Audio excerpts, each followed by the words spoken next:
System ने मुझे heroine का दिल जीतने का मिशन दिया। बचपन से ही माइंड रीडिंग की एबिलिटी रखने वाली वह लड़की बड़ी होकर एक रूथलेस, कोल्ड और हार्टलेस, अकेली और अंधेरी सी यान्डेरे बन गई थी। मैंने कुछ देर सोचा और तय किया कि मैं उस दुनिया में तब जाऊंगा जब हीरोइन सिर्फ 1 साल की होगी। मेरे चेहरे पर कोई एक्सप्रेशन नहीं था। आज से मैं इसका गार्डियन हूँ। मैं इसे लॉ फॉलो करना, बड़ों की रिस्पेक्ट करना, पॉजिटिव रहना और एक अच्छा इंसान बनना सिखाऊंगा। एक अच्छी कैप्चर स्ट्रेटेजी की शुरुआत एजुकेशन से होती है। सिस्टम मेरी बात से कन्विंस हो गया। तुम सही कह रहे हो। और इस तरह बर्फ से ढके एक दिन मैंने अस्पताल के बाहर छोड़ी गई 1 साल की हीरोइन को अपनी बाहों में उठा लिया। 6 साल बाद मेरे खोले हुए ऑर्फनेज में उसने अपनी मासूम बच्ची वाली आवाज में पूछा, डायरेक्टर, कैप्चर का मतलब क्या होता है? मैंने उसके सिर पर प्यार से हाथ फेरा। इसका मतलब है कि मैं चाहता हूँ तुम इस दुनिया की केयर और लव को महसूस करो। 7 साल की जांग शिन्यू की आंखें चमक उठी और वो खुशी से घूमने लगी। डायरेक्टर, मैं भी आपसे प्यार करती हूँ। उसके पास ही उसके फ्यूचर के सबऑर्डिनेट्स, पार्टनर्स, एनिमीज और उसका फर्स्ट लव सब मेरे आसपास इकट्ठा हो गए और खुशी से बोलने लगे, हमें डायरेक्टर सबसे ज्यादा पसंद है। हीरोइन का अफेक्शन लेवल मैक्सिमम तक पहुंच गया। होस्ट ने मिशन पूरा कर लिया।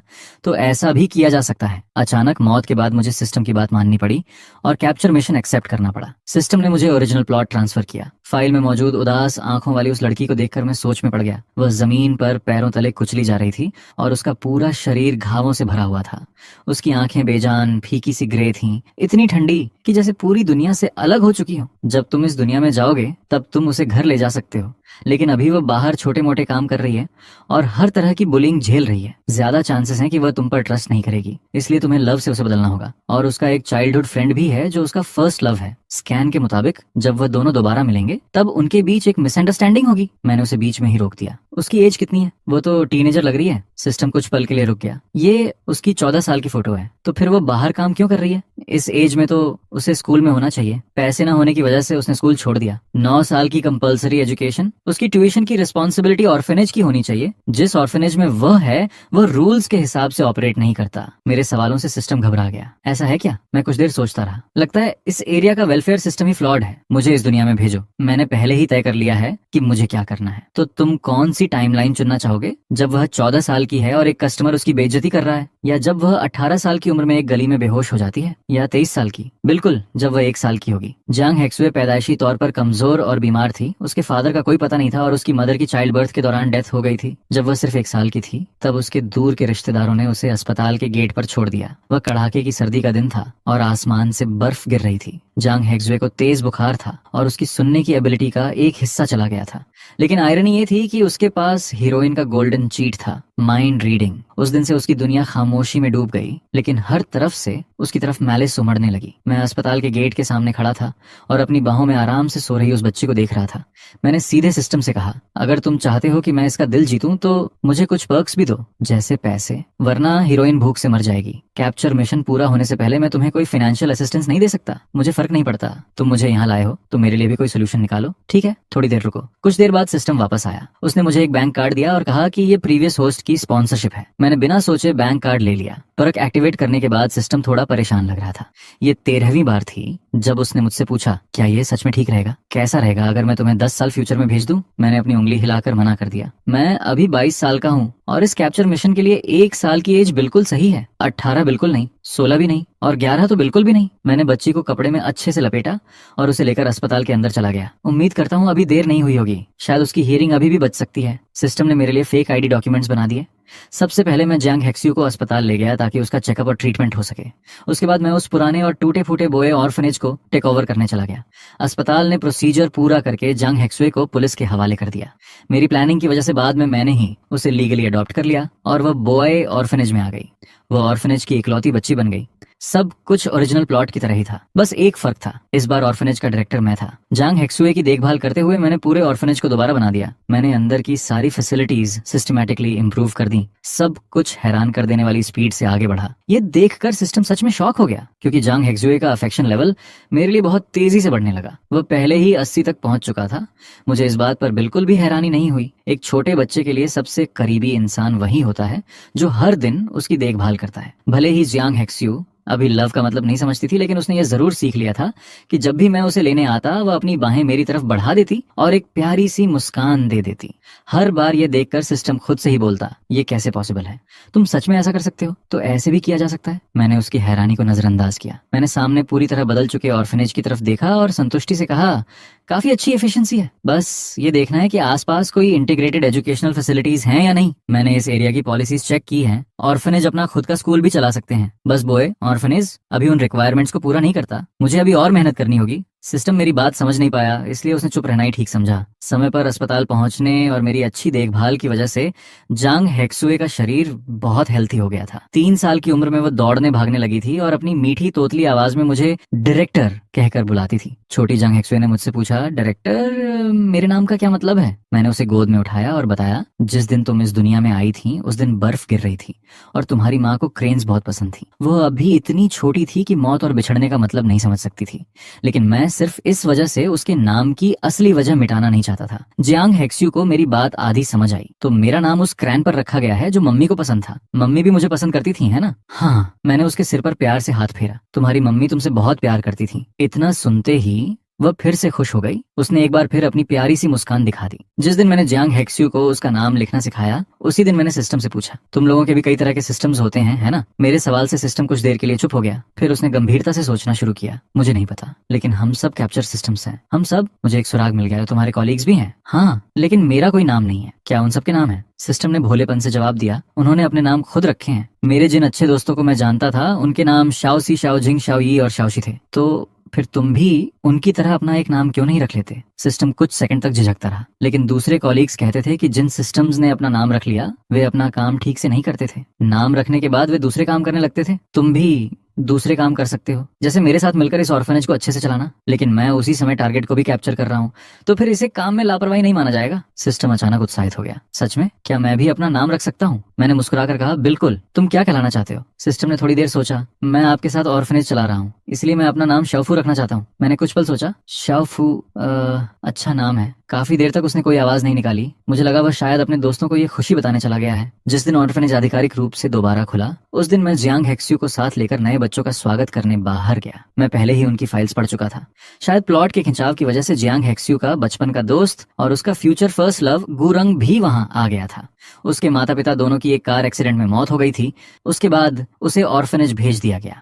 8 साल की उम्र में उसके अडॉप्टिव पेरेंट्स उसे अपने साथ विदेश ले गए और वहीं बस गए।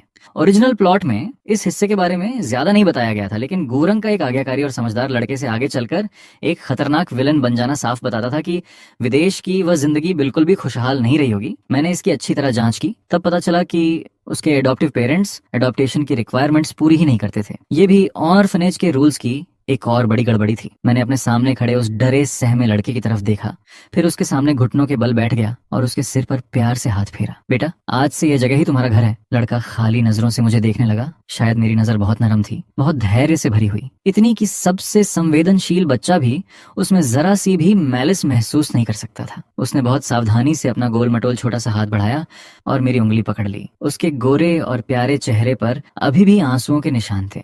फिर भी उसने चुपचाप मुझे उसे गोद में लेने दिया। उसने मेरी दी हुई कैंडी खाई और उस दिन पहली बार मुस्कुराया। फिर तोतली आवाज में मुझे डायरेक्टर कहना सीख गया। उधर जांग हेक्सुए गंभीर चेहरा बनाए नए बच्चों को ऑर्फनेज घुमा रही थी। ये जिम्मेदारी मैंने उसे बड़े गंभीर तरीके से सौंपी थी और वह भी पूरी जिम्मेदारी से अपना काम कर रही थी। बिल्कुल बड़ी दीदी की तरह वह नए बच्चों के बीच इधर उधर घूम रही थी। मैंने देखा कि वह एक बच्चे को समझा रही थी, अब मत रो। फिर उसने दूसरे बच्चे को एक कैंडी दी। उसके बाद अपनी छोटी सी मुट्ठी भींच कर बोली, ये दुनिया का सबसे अच्छा ऑर्फनेज है। उसे देखकर मेरे चेहरे पर मुस्कान आ गई। दोपहर में मैं बच्चों को सुलाने ले गया। जांग हेक्सुए बहुत ज्यादा उत्साहित थी। उसे बिल्कुल भी नींद नहीं आ रही थी। वह धीरे से मेरे पास आकर फुसफुसाई, डायरेक्टर, आज जितने भी नए बच्चे आए हैं उनमें मुझे लूची सबसे अच्छा लगा। वो बहुत कूल है। अच्छा, ऐसा है? लूची, ये नाम इतना जाना पहचाना क्यों लग रहा है? जब मेरी नजर लूची के चेहरे पर बने बर्थमार्क पर पड़ी, तब मुझे अचानक सब याद आ गया। क्या यह वही लूची नहीं है जो भविष्य में जांग हेक्सुए का सबसे बड़ा दुश्मन और माफिया बॉस बनेगा? लगता है लीगल एजुकेशन को जल्दी ही शेड्यूल में शामिल करना पड़ेगा। अभी का लूची बहुत डरा सहमा लगता था। वह हमेशा सिर झुकाकर रहता था और अपने चेहरे के बड़े बर्थ मार्क की वजह से किसी से बात करना पसंद नहीं करता था। ऊपर से उसका जन्म हल्की इंटेलेक्चुअल डिसेबिलिटी के साथ हुआ था। इसी वजह से उसके अपने बायोलॉजिकल पेरेंट्स ने उसे छोड़ दिया था। बच्चे को छोड़ देना एक क्राइम है। मैंने लूची के उदास और असुरक्षित चेहरे की तरफ देखा, फिर जांग हेक्स्यू को अपने पास बुलाया। शायद उसने मेरे मन की बात सुन ली थी। उसकी आंखें भर आईं। वो उदास होकर बोली, डायरेक्टर, क्या लूची के मम्मी पापा अब उसे नहीं चाहते? जियांग हेक्स्यू के पास माइंड रीडिंग की एबिलिटी थी और उसने ये बात मुझसे कभी नहीं छिपाई, लेकिन उसने मेरे साथ छोटी उंगली मिलाकर प्रॉमिस किया था कि ये सिर्फ हम दोनों का सीक्रेट रहेगा। इसलिए मैंने भी गंभीरता से कहा, उसके माता पिता ने गलत किया है, उन्हें पुलिस पकड़ लेगी। जांग हेक्सुए को बात पूरी तरह समझ नहीं आई, लेकिन उसने कहा, मैं उससे दोस्ती करना चाहती हूँ, तो उसे गार्डन में खेलने ले जाओ। पिछली बार तुमने ही तो कहा था कि तुम किसी दोस्त के साथ सीसॉ खेलना चाहती हो। जंग हेक्सुए की आंखें चमक उठी, लेकिन अगले ही पल उसका चेहरा उतर गया। लेकिन अभी तो नाप टाइम है, कोई बात नहीं, आज के लिए एक्सेप्शन है। मैंने उसके सिर पर हाथ फेरा। हेक्स्यू, आज से हम सब लूची का परिवार हैं। मैं चाहता हूँ कि लूची खुश रहे। क्या तुम ये कर सकती हो? जांग हेक्सुए जोश से भर गई। मैं कर सकती हूँ। मैंने गार्डन का दरवाजा खोला और हाथ हिलाया। धूप में उन दोनों छोटे छोटे बच्चों को धीरे धीरे खुशी से चिल्लाते हुए सीसॉ की तरफ दौड़ते देखा। फिर मैं वापस डॉर्म में लौट आया। जैसा मैंने सोचा था, हर छोटा सा सिर झुका हुआ था। नींद नहीं आ रही है ना? मैं हंस पड़ा। कुछ पल के लिए पूरा कमरा बिल्कुल शांत हो गया। सिर्फ गुर्रेंग ने सिर उठाया और खिड़की के बाहर गार्डन की तरफ उंगली से इशारा किया। उसने अपनी मीठी तोतली आवाज में कहा, मैं डायरेक्टर के साथ खेलने जाना चाहता हूँ, तो फिर चलो आज हम सब गार्डन में जाकर खेलते हैं। मैं मुस्कुराया। मेरी आंखें भी मुस्कान से सिकुड़ गईं, लेकिन अभी नाप टाइम है, इसलिए अगली बार ऐसा नहीं होगा, ठीक है? जो बच्चे पहले घबराए हुए और तनाव में थे, उनकी आंखें तुरंत चमक उठी। उन्होंने एक साथ जवाब दिया, ठीक है। खुश छोटी छोटी चिड़ियों के झुंड की तरह वे सब गार्डन की तरफ दौड़ पड़े। मैं धीरे धीरे उनके पीछे चलता गया और शाओफू से बात करने लगा। मेरे लिए इन बच्चों का अफेक्शन लेवल इतना ज्यादा क्यों है? होस्ट, मैंने कभी किसी का कैप्चर इतनी तेजी से आगे बढ़ते नहीं देखा। क्या तुम एक कहानी जानते हो? एक बोतल में बंद डीमन ने वादा किया था कि अगर कोई उसे आजाद करेगा तो वह उसे अनगिनत पावर और धन देगा। लेकिन कई साल बाद जब एक मछुआरे ने उसे आजाद किया तो डीमन उसी से नाराज हो गया। उसे लगा कि मछुआरा बहुत देर से आया। ये कहानी मेरे डेटाबेस में है। लव भी बिल्कुल इसी तरह काम करता है। किसी का दिल जीतना असल में एक एक्सचेंज है। लव दो और लव पाओ। लेकिन अगर किसी बच्चे ने बचपन से कभी लव ही महसूस नहीं किया हो, तो तुम्हें क्या लगता है वह नकली और अधूरा लव किस चीज के बदले मिल सकता है? तो अगर मैं हेक्सू के 15 या 16 साल की उम्र में आता तो उसके दिल में मेरी जगह कभी भी गुरेंग से ऊपर नहीं हो सकती थी, जो बचपन से उसके साथ बड़ा हुआ था। तो कैप्चर सफल करने के लिए ही आपने 1 साल वाली टाइमलाइन चुनी? होस्ट, पूरी तरह नहीं। मैं मुस्कुराया और मेरी तरफ भागते हुए एक छोटे बच्चे को गोद में उठा लिया। मैंने उसके सिर पर प्यार से हाथ फेरा। मैं तुम्हें सिर्फ एक बात बताना चाहता हूँ। क्या? कैप्चर शब्द बहुत भद्दा लगता है। इस दुनिया में लव के बहुत सारे रूप होते हैं। बच्चों को उन सबसे परिचित कराना भी एक तरह का कैप्चर ही है। होस्ट, आप सचमुच उन सबसे अलग हैं जिनसे मैं पहले मिला हूँ। मैंने छोटी बच्ची को स्विंग पर बैठा दिया। तुमने अब तक कितने लोगों को देखा भी है? मेरी नजर में तो तुम भी अभी एक बच्चे ही हो। शायद तुम्हारे इवेल्युएशन के हिसाब से किसी का दिल जीतना मेरा काम था, इसीलिए तुमने मुझे चुना। सिस्टम थोड़ा घबरा गया। तो पहले आपका काम क्या था? लेकिन ऐसा लगता है कि पहले भी बहुत सारे लोग आपसे प्यार करते थे। होस्ट, क्या सच में? मैं कुछ पल के लिए रुक गया, फिर बहुत हल्की मुस्कान के साथ बोला, मैं पहले स्पेशल एजुकेशन में काम करता था। मैं जियांग परिवार का सचमुच एक अजीब सदस्य था। मेरे सभी भाई बहनों की अपनी अपनी बड़ी महत्वाकांक्षाएं थीं। किसी ने कंपनी संभाल ली, कोई कला के क्षेत्र में चमकने लगा। सिर्फ मैं ही कुछ सालों के लिए एक छोटे से काउंटी शहर में पढ़ाने चला गया। फिर वापस आकर मैं एक स्पेशल एजुकेशन स्कूल में शिक्षक बन गया। आखिर में मैंने अपना खुद का ऑर्फनेज ही खोल लिया। ज्यादातर अनाथ बच्चे पूरी तरह स्वस्थ नहीं होते। उनमें अक्सर शारीरिक या मानसिक कमियां होती हैं। शुरुआत में जब मेरा परिवार मुझसे मिलने आता था तो मेरे शरीर पर लगे घाव देखकर डर जाता था। उन्होंने मुझसे एक बार नहीं कई बार पूछा, जांगशी, क्या तुम पागल हो गए हो? बाहर के लोग तो इसे और भी कम समझ पाते थे। जियांग परिवार के सभी बच्चे ऐशो आराम में बड़े हुए थे, तो फिर जांगशी नाम का ऐसा इंसान क्यों था जिसमें जरा सा भी रईसी घमंड नहीं था? लेकिन जिंदगी में हमेशा कुछ ऐसी चीजें होती हैं जो किसी इंसान को पूरी तरह बदल देती है। हालांकि मेरा किसी को नोबल या वल्गर साबित करने का कोई इरादा नहीं है, न ही मैं बड़े बड़े शब्दों से खुद को महान दिखाना चाहता हूँ। असलियत में मैं भी भीड़ में मौजूद सबसे साधारण लोगों जैसा ही हूँ। बस मैंने अलग रास्ता चुन लिया। इसलिए लोगों के शक और मजाक को मैंने हमेशा अनसुना किया और मुस्कुराकर सिर्फ इतना कहा, मैं भी सबकी तरह हूँ, बस वही कर रहा हूँ जो मैं करना चाहता हूँ। शाओफू ने मुझसे पूछा, वो कौन सी बात थी जिसने आपको पूरी तरह बदल दिया? कौन जाने, मेरे बचपन की यादें अब बहुत धुंधली हो चुकी हैं, लेकिन जरूर कुछ ऐसा हुआ होगा। असल में मुझे आज भी वो बात याद है। मुझे याद है कि एक बार हमारे स्कूल ने चैरिटी एक्टिविटी आयोजित की थी। हम सब ने छोटे छोटे सूट और सुंदर ड्रेसेस पहनी थी। फिर हम बगल वाले स्पेशल एजुकेशन स्कूल में गिफ्ट्स बांटने गए, लेकिन उस दिन हमें वहां का एक भी छात्र नहीं दिखाई दिया। मैंने उनके टीचर्स को कहते सुना, उन्हें डर था कि बच्चे कहीं तुम्हें चोट न पहुंचा दें, इसलिए उन्होंने सभी बच्चों को डॉर्म में बंद कर दिया। हमने उनकी डेस्क पर किताबें और कपड़े रखे, कुछ फोटोज खिंचवाई और वहां से चले गए। उसी समय मेरी नजर एक डेस्क पर रखी फेरी टेल बुक पर पड़ी। उस पर किसी ने टेढ़े मेढ़े अक्षरों में लिखा था, शौकसिन पूछता है, तारे कैसे दिखते हैं? मैं भी जानना चाहता हूँ, क्या वे स्वादिष्ट होते हैं? उस फेरी टेल में आसमान के सारे तारे कैंडी से बने हुए थे। मैं सोचने लगा, क्या शौकसिन देख नहीं सकता? और इस फेरी टेल बुक का मालिक, क्या उसने कभी कैंडी भी नहीं खाई? मैंने अपने साफ सुथरे छोटे सूट की तरफ देखा, फिर बड़ी मुश्किल से अपनी जेब से एक कैंडी निकाली। मैंने चुपके से उसे उस किताब के पन्नों के बीच रख दिया। जाने से पहले मैंने एक बार पीछे मुड़कर उस डॉर्म बिल्डिंग की तरफ देखा। कुछ बच्चे जिनके चेहरे मिट्टी से सने हुए थे खिड़की से हमें देख रहे थे। न जाने क्यों मुझे अचानक बहुत दुख हुआ। मेरे पास सिर्फ एक ही कैंडी थी और मैं सिर्फ एक ही छोड़ पाया। मैं सिर्फ एक बच्चे को ही तारों का स्वाद चखा सकता था। मैंने अभी अभी लगातार 1 हफ्ते तक बिना रुके काम किया है। हमारे ऑर्फनेज में बच्चों का एक नया समूह आया है। उनके आने से इस छोटी सी जगह में रौनक और चहल पहल आ गई, लेकिन साथ ही बहुत सारी नई जिम्मेदारियां भी आ गईं। बच्चों के लिए कौन सा मिल्क ब्रांड लेना है से लेकर इंस्टीट्यूट के लिए नए टीचर्स भर्ती करने तक हर काम मुझे खुद ही संभालना पड़ रहा था। खुशकिस्मती से मेरे पास शाओफू जैसा काबिल असिस्टेंट है। वह बच्चों की हालत पर नजर रख सकता है ताकि कोई एक्सीडेंट ना हो, वरना अगर मेरे 3 हिस्से भी हो जाते तब भी मैं इतना सारा काम नहीं संभाल पाता। हमारा वेलफेयर इंस्टीट्यूट अभी बहुत बड़ा नहीं है। मैं पहले ही एक कुक, एक क्लीनर, एक डॉक्टर, नर्सेज और केयर टेकर्स रख चुका हूँ। अब अगला काम क्लासेस शुरू करना है और उसके लिए मुझे हर हाल में भरोसेमंद लोगों को ही हायर करना होगा। कई राउंड्स के इंटरव्यू और स्क्रीनिंग के बाद मुझे आखिरकार सबसे उपयुक्त कैंडिडेट मिल गई। वह एक युवा लड़की थी जिसकी खूबसूरती किसी सेलिब्रिटी से कम नहीं थी। उसके ठोड़ी तक आने वाले छोटे बाल, गुलाबी होंठ, सफेद दांत और बेहद सौम्य स्वभाव था। उसकी आंख के कोने पर एक चमकीला लाल तिल भी था। सच कहूं तो मैं लगभग अंदाजा लगा सकता था कि उसका पारिवारिक माहौल अच्छा रहा होगा, चाहे उसके बात करने का तरीका हो या उसका व्यक्तित्व। वह ऐसी लड़की लग रही थी जो बचपन से प्यार दुलार में पली हो, लेकिन उसकी त्वचा हल्की सांवली थी और उसके गालों पर अब भी पहाड़ी धूप और ठंडी हवाओं की लाली बाकी थी। मेरा नाम अनवन किंग है। लड़की की आंखें तारों की तरह चमक रही थीं। नमस्ते डायरेक्टर जियांग। मैंने उसकी ओर हाथ बढ़ाया। नमस्ते मिस वानकिंग। वानकिंग के नौकरी पर आने के बाद बच्चों की पढ़ाई पर ध्यान देने के लिए मेरे पास पहले से ज्यादा समय हो गया। अच्छी फंडिंग वाले वेलफेयर इंस्टीट्यूट अपना खुद का स्कूल चलाते हैं, जबकि जिनके पास पर्याप्त संसाधन नहीं होते वे बच्चों को बाहर के डे स्कूल में भेज देते हैं। लेकिन कुछ बच्चों की विशेष परिस्थितियों को देखते हुए मैंने फैसला किया कि उनकी क्षमता के अनुसार अलग अलग क्लासेस बनाई जाए। सारी औपचारिकताएं पूरी करने के बाद मैं वानकिंग को साथ लेकर नए होमरूम टीचर्स की भर्ती करने लगा और इसी के साथ इंस्टीट्यूट में आधिकारिक रूप से पढ़ाई शुरू हो गई। ऑर्फनेज में बच्चों की संख्या ज्यादा नहीं थी, इसलिए मैंने सिर्फ एक ही क्लास बनाई। उस क्लास का नाम बच्चों ने लोकतांत्रिक तरीके से वोट देकर चुना। सभी को चिंग मियाओ नाम बहुत पसंद आया। इस तरह बोवे वेलफेयर इंस्टीट्यूट की पहली क्लास, चिंग मियाओ क्लास, आधिकारिक रूप से शुरू हो गई। मुझे हमेशा से इस तरह के कामों का अच्छा अनुभव रहा है और वॉनकिंग ने भी पूरी तैयारी कर रखी थी। इसी वजह से पढ़ाई बहुत ही आसानी से आगे बढ़ी।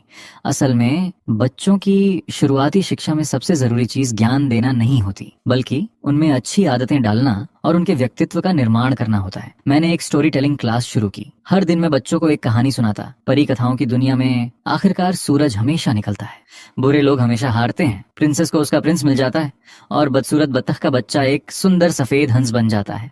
संयोग से बचाए गए छोटे छोटे जानवर भी एक दिन अपना एहसान जरूर चुकाते हैं। बेशक जिंदगी सिर्फ परी कथाएं नहीं होती। शायद बड़े होने पर वे समझ जाएं कि हकीकत उनकी कल्पना जैसी नहीं होती, लेकिन फिर भी मैं चाहता था कि वे परी कथाओं पर विश्वास करना कभी ना छोड़ें। स्टोरी टेलिंग क्लास के बाद वैनकिंग उन्हें सेफ्टी एजुकेशन पढ़ाती थी। दूसरों को नुकसान पहुंचाने का इरादा मत रखो, लेकिन खुद की सुरक्षा करना कभी मत भूलो। मैं उन्हें दुनिया के साथ दयालुता से पेश आना सिखा सकता था, लेकिन किसी को यह भी सिखाना जरूरी था कि इस दुनिया में हर इंसान अच्छे इरादे से नहीं आता। उन्हें हमेशा सतर्क रहना चाहिए और खुद की रक्षा करना भी सीखना चाहिए। मैंने जियांग हेक्स्यू को चिंग मियाओ क्लास का क्लास मॉनिटर बना दिया। उस दिन से उस छोटी सी लड़की में जिम्मेदारी का एहसास जाग गया। हर दिन वह पूरी मेहनत से क्लास का माहौल अच्छा बनाए रखने की कोशिश करती। ज्यादातर समय हमारी छोटी क्लास मॉनिटर पूरे जोश से भरी रहती थी, लेकिन कभी कभी वह उदास भी हो जाती थी। जैसे आज जियांग हेक्स्यू ने उदासी से अपना सिर मेरी गोद पर रख दिया। डायरेक्टर, आज लूची रो रहा था। मैंने उसके मन की बात सुनी। वह सोच रहा था कि उसके मम्मी पापा उसे क्यों नहीं चाहते। ऑर्फनेज जाने के बाद लूची पहले से कहीं ज्यादा खुल गया था, लेकिन शाम ढलने पर वह आज भी कभी कभी चुपके से रो लेता था। जियांग हेक्स्यू अपने दोस्त का यह दुख दूर नहीं कर पा रही थी, इसलिए वह मुझसे पूछने चली आई। मेरी बताई कहानियों में उसकी माँ उससे बहुत प्यार करती थी। इसी वजह से जियांग हेक्स्यू समझ नहीं पा रही थी कि लूची के माता पिता अपने ही बच्चे को कैसे छोड़ सकते हैं। शाओशू, हर इंसान अलग होता है। कुछ माता पिता ऐसे भी होते हैं जो अपने बच्चों से प्यार नहीं करते, तो फिर उन्होंने उसे जन्म ही क्यों दिया? उसके बहुत सारे कारण हो सकते हैं और हम उन्हें नहीं जानते।